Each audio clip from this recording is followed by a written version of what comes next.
Here we are yet one more time, and today we are going to look at the idea of color, or colors of light. See if we can get our heads around what that means, and especially how humans perceive color, because that's actually quite different from the physical idea of color. We've already seen that in physics.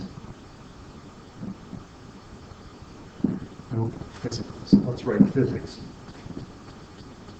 And the word color, when we talk about light, actually refers very specifically to a particular frequency or its corresponding wavelength.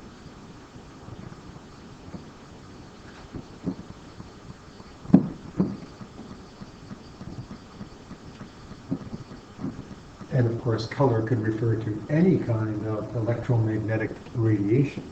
So just to quickly remind you, the colors of the rainbow, the colors that humans can see: red.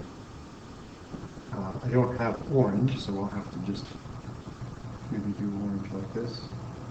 Slightly shorter wave. Yellow, and I'm exaggerating the length of these waves just so we can see it. Green. Blue, and ultimately violet. And so what we see here is that the wavelength of each of these waves is getting progressively shorter as we go from red to violet. The length of red is somewhere around 700 nanometers, the wavelength, and what we call the blue end of the spectrum, we're looking at wavelengths in the vicinity of 400 nanometers. Remember, billionths of a meter. And then there's a range, or in here. So in physics, when we talk about the color of light, we simply mean a specific wavelength. We can say green light, or we can say something at might be 572 nanometers. So we can be very specific about it. But this is great for physics, but it's not quite the same for the way we perceive color. Human perception of color is a little bit different because it depends on, of course, us, and more specifically, our eyes. So let's look very briefly at an eye. You probably studied the eye last year, grade 10, so you know most of the parts of the eye. I'm going to try to do a quick sketch here.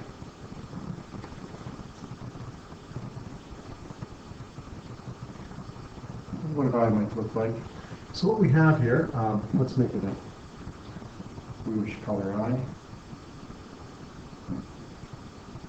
Very quickly, the parts of the eye: you have the cornea, which is this outer bubble that you can see if the person beside you looks straight ahead and you look at their eye sideways. You'll see this little bubble, which basically is like a little window that seals off the eye, because inside the bubble there is a hole. It looks like a black spot, but it's really just a hole, and it's called the pupil, and it's a hole right into the inner part of the eye.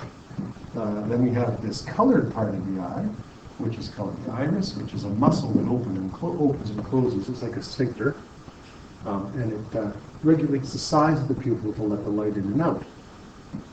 Then we have the lens, which is the important part of the eye for focusing the light. As we'll see, you learned about lenses last year. We have these tiny little muscles called ciliary muscles. These ciliary muscles pull on the lens and allow it to change its shape so that we can focus our eyes up close and far away and have a range of focus. On the back of the eye is a membrane, and this membrane is called the retina. And this is the important part for what we're going to be talking about very soon. And then off-centered, there is a place where the retina nerves all gather together and form the optic nerve, which takes these signals from the retina to the brain. And then there's a region that we often label, which is sort of right here, which is the right across into the back of the eye. And that region is called the fovea, and it's the focal point of images on your eye. When you're looking directly at something, the image falls directly on the fovea and is very sharp. All the rest of the retina, what it does is it gives you your peripheral vision, so you're aware of things in your field of vision, but they're not crystal clear. Okay, so very quickly then, let's look at the retina. The retina is composed of three different types of cells. Well, let me put it this way. Two main types of cells. And they're named because of their shape. There are rod cells. And the rod cells are rod-shaped cells, like little rods. And these are very sensitive to light and dark. So not so much color, but they're extremely sensitive. So they allow us to see in very low light conditions. These rod cells will light up with just the slightest amount of light. Starlight is enough to light up rod cells and give us some idea of vision. But if you've ever been outside in a very dim light right before nightfall, you'll notice it's very difficult to see color. And that's because rod cells do not see color or distinguish between color. In order to see color, first of all, we need a little bit brighter light. And we need to use the other type of cells called the cone cells, which are cone-shaped. And these cone cells come in three types. Some of these cone cells are sensitive to red light. So what that means is that the wavelength of red light contains just the right energy to stimulate the membrane of these cells and allow them to send an action potential, a nerve cell signal to the brain. And there are some that are sensitive to blue light. You'll notice that blue light has a shorter wavelength. And so therefore it would be a different kind of energy, a higher amount of energy than red light. So these cells would fire only when struck by blue light. And lastly, we have some that are sensitive to green light, which only fire a nerve message if they're exposed to green light. And so we can really technically only see three colors of light, red, green, and blue. But amazingly, our brain is able to produce all the colors that we can detect in our field of vision. Chartreuse, aquamarine, pumpkin orange, and so on, by blending these three colors of light together. All right. Let's talk about this idea of blending light together. If you really wanted to get an idea of how your brain can do this, there's a good thing. I can't really do it here on the board, but if you go to a television screen, I'll put the arrows on here, the aerials. We don't have them anymore, but that's what makes it look like a TV, doesn't it? If you take a magnifying glass and you hold it, turn the TV to no station. And you try to get a blue screen won't work. Try to get a snowy screen. You know, the screen you get when the TVs are all fuzzy white and black in different spots. When you look at it from afar, you will see that it looks white, just like this computer screen. But when you look through the magnifying glass, you'll be amazed to see that what you're really looking at are tiny little dots of colors that are very similar to red. Well, they are red, green, and blue. There's red, green, and blue, and that's all there is. And so that's kind of neat, because what you see from the combination of all these tiny red, green, and blue dots is white light. And so amazingly, we can start talking about something that's called the additive color theory, which describes how our brain mixes the responses of these colors that we see to produce all the range of colors that we can see. Additive color theory. The primary premise of this is that there are three primary colors. And of course, you might think from kindergarten that you know what they are, red, green, or red, blue, and yellow, but that's not quite true. When we're dealing with light, we'll see that the primary colors are red, green, and blue. What that means is that your brain cannot create these colors from mixing any others. These are the three basic colors your brain uses to make all other colors. And of course, these are because we have those three different types of cells in our retina that are sensitive to these three different wavelengths of light. And if you mix all three primary colors together, mixed equally, so what that means is that if your retina is being struck by light that has the red wavelength, the green wavelength, and the blue wavelength, all sort of evenly mixed in it, what you get is a whole bunch of messages to your brain. Equal red, equal green, equal blue, and your brain will interpret that to be the color white. And if you look at the TV screen, you can prove it. You can prove it. Or your computer screen will work just as well. Mixed evenly, all three colors produce white. Now, remember, this is how our human brain perceives it. This is not really actually what's going on. What's really going on is there are three colors or three wavelengths of light, red, green, and blue. But if they hit your eye evenly, they produce white. Okay, so before we talk about what causes different colors, let's just review what happens when light strikes an atom. Just so you remember, you've got the nucleus of the atom, and then we have electrons that are in orbits, or we should call them orbitals, which are energy levels. These are not actually what atoms look like. These are diagrams that indicate the level of energy that electrons have in their positions around the atom. Okay. When a wavelength of light comes along, and I'm going to draw this wavelength of light, let's say red. It has a wavelength, which means it has a certain amount of energy. The energy of a light wave is very closely related to its wavelength. Shorter wavelength, higher energy. Longer wavelength, lower energy. But you also have learned that each one of these levels in the atom, that's also what we call an energy level, right? And so the difference between level 1 and level 2 is a certain kind of energy, or a certain amount of energy. If the light that's coming in has exactly the right amount of energy, then what can happen is it can strike an electron, say level 2, give it the exact amount of energy to make it jump up to level 3.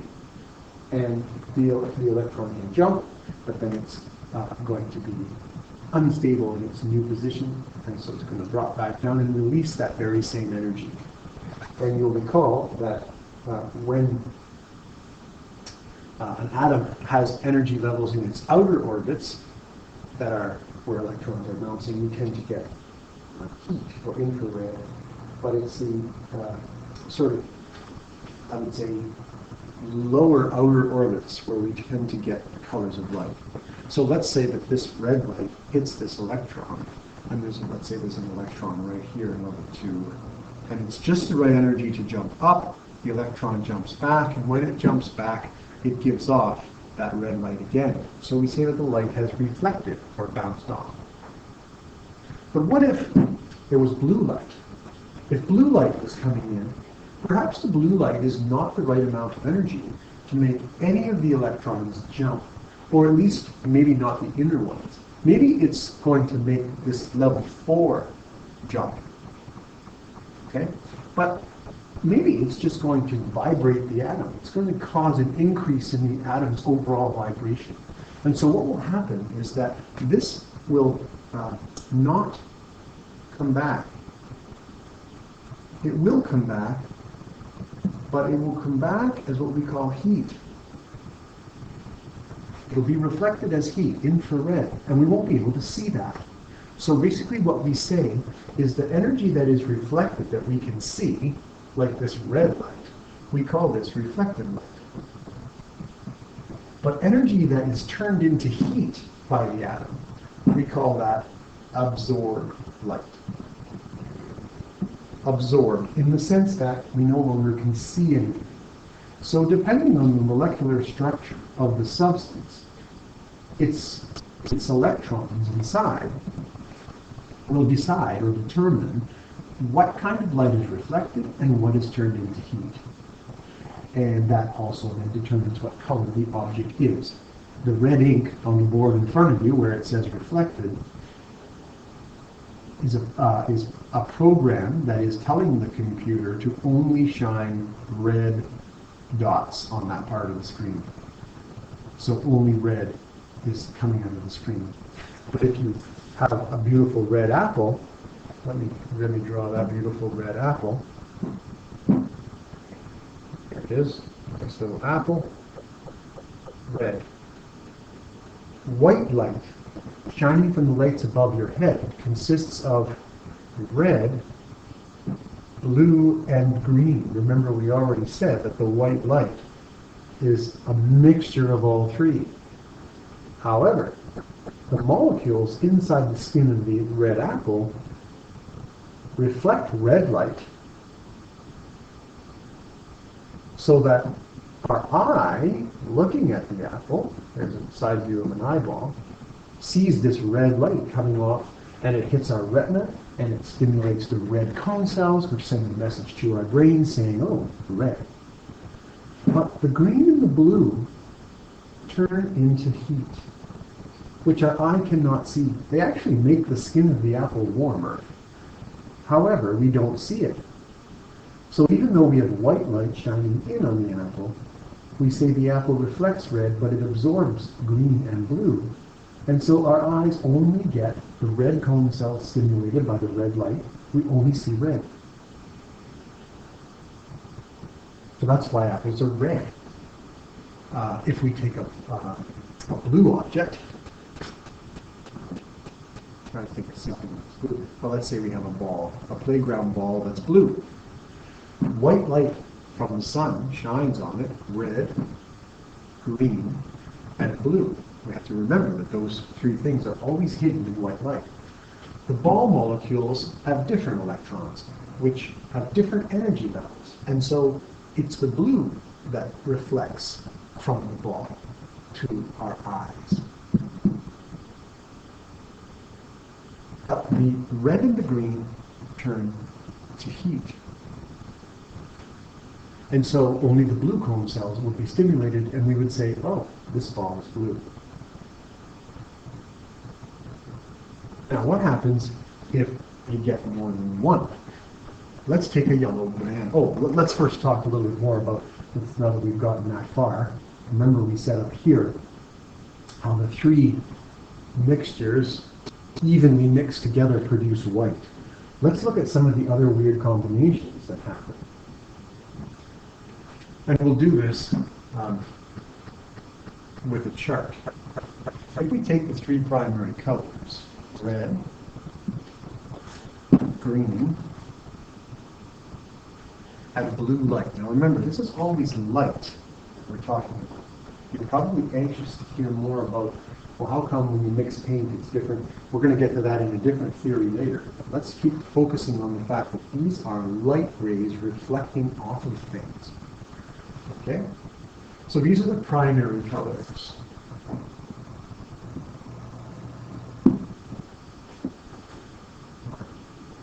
I'm going to just erase this. Well, it's going to be in the way. We don't need them anymore. Okay. Now let's look at the mixing of colors. If you mix all three, you get white. But let's see what happens if we mix red and green.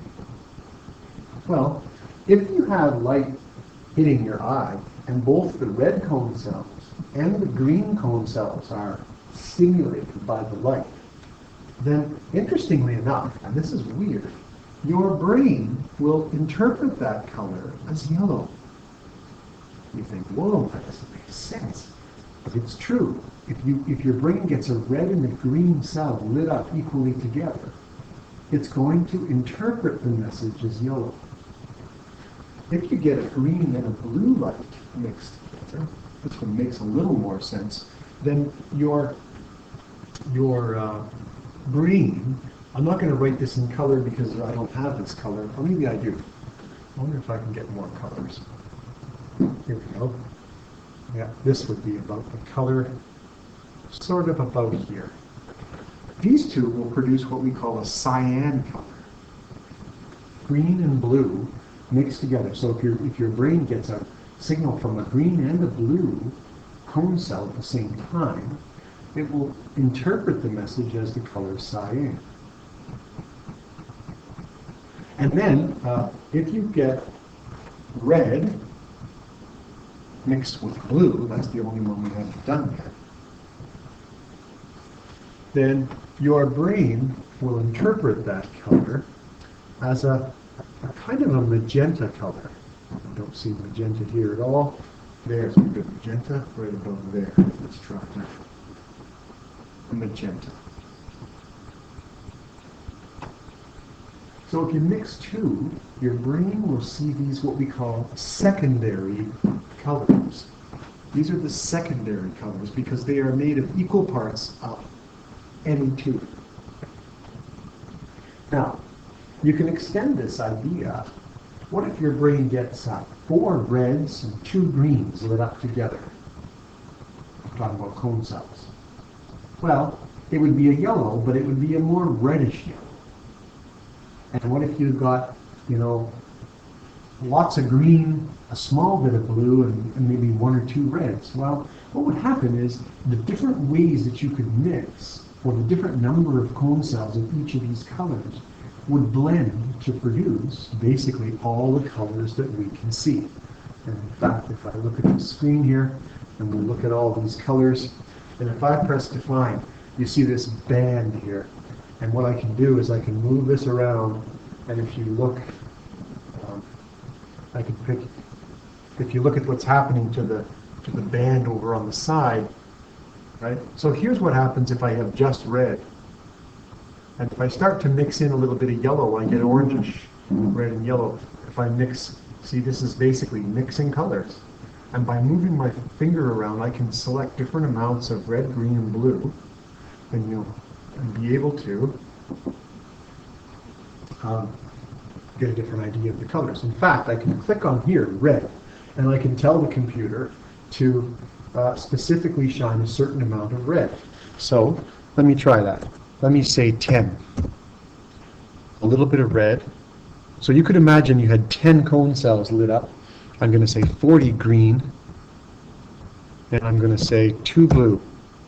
And you see where it ends up. It puts me right there, giving me this color. Whoops, I forgot to press select. Anyway, you get the idea. So the computer allows me to pick any color I want. Let's try that one more time. 10 red, 40 green, 2 blue. You can see the color, so the range, this is the, it's hard to see on there, this is the color that I've picked where the arrow is right here. Something like that. Now what if I change this to 60 red? Well, now the color turns kind of brownish. What if I add a little more, what if I take away the blue altogether and maybe reduce the green a little bit to 20? Now it's a much deeper reddy brown. So the more green I add, the more greenish it becomes. And so you see that we can create any color by combining red, green, and blue. And so just like this is tiny lights on a computer screen that are red, green, and blue, your eyes have red, green, and blue cells, and no matter which ones are stimulated, or I guess I should say, depending on which ones are stimulated, you can get all the different possible colors that you can see. So, isn't that kind of cool? That's how we see color, and it's called additive color theory because we are adding colors of light together to produce all the other colors. And again, it all depends on the kinds of colors that would be reflected by the atoms in a particular object. So color is technically a physical property of atoms. Now here's what's interesting. What would happen if your eyes got no color? If your eyes saw no color, in other words, if no light reaches your eye, then your brain interprets that as the color black. So black is no light. Black. How could you get an object with no light? Well, if you had red, green, and blue objects, and I happen to have this black chair right beside me, well, what's happening is all three of these colors of light are being turned into heat, which an eye cannot see. They're turned into infrared light when they reflect or are absorbed. And therefore, there is nothing coming back to the eye. And so the eye says, oh, I'm not getting any light from that particular chair. It must be black. And that's basically additive color theory. Let's look at a couple of interesting ideas. Most of the time, we live under conditions of white light. So things appear to be the color they're supposed to be.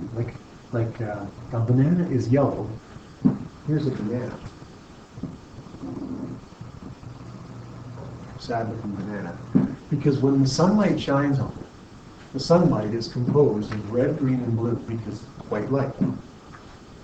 And what's happening? Can you guess which of the colors the banana has to reflect to an eye in order to be yellow? If you go back, you'll see in the chart that it's red and green that make yellow.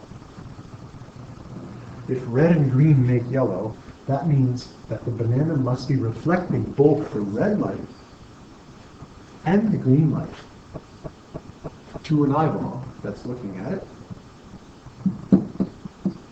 And the blue light must be turning into heat that cannot be seen by the eye. And that's why the banana appears yellow. But here's an interesting idea. What if you put a filter over top of the lights in the room so that the only light that they could shine was red? This doesn't happen very much in everyday life, but we can do it in a laboratory. We can make the incoming light only red by putting a filter over the lights. So it's no longer white, what the filter effectively does is it blocks the blue and the green. Well, the banana would still reflect the red light because that's what its molecules do. And the eye would still be there to see, your eye would see the red light. But because there is no green hitting the banana, there's no green to reflect. What color would the banana actually look then? It would actually look like it was a red banana. And if we start messing with the colors of the incoming light by using filters and shining light in different ways, we can create some wacky colors to things. If you've ever gone to a dance where they have weird colored lighting, you'll notice that sometimes your white t-shirt looks red, or your blue t-shirt looks purple or red, and other colors pop out. And that's because we can change the incoming light. What would happen, here's an interesting thing, take the same banana and put a filter on the light coming in so that only the blue hits the banana. Well, the banana has molecules that absorb blue light. They turn blue light to heat. That's not going to change, which means there will be no light to reflect to an eye. So the eye will see no light coming from the banana, and the brain will say, oh, that banana is actually black. And the banana would look black if you shone blue light on it, only blue light. But these effects are harder to notice unless you're in a confined space where only certain colors of light are shining. But that's basically the idea behind additive color theory. We'll stop there, and I'm just going to go back to here and give you a sort of an intro into the next video, which is going to talk about the subtractive theory of light. And I just want you to notice something. I want you to look at the three colors that we've drawn here, the three secondary colors that you get when you mix the three primary colors of light: yellow, cyan, and magenta. You should recognize these three colors because these three secondary colors are the same colors as the ink in your printer, aren't they? And it's these colors that we'll use to discuss subtractive color theory, or the theory of pigments and paints. And that's when all that stuff you learned in kindergarten will begin to make sense. Why mixing certain colors produces the colors that you expected. Because when you mix paint, you're not really mixing colors of light. You're mixing molecules that reflect and absorb different colors. But we'll do that in the next video.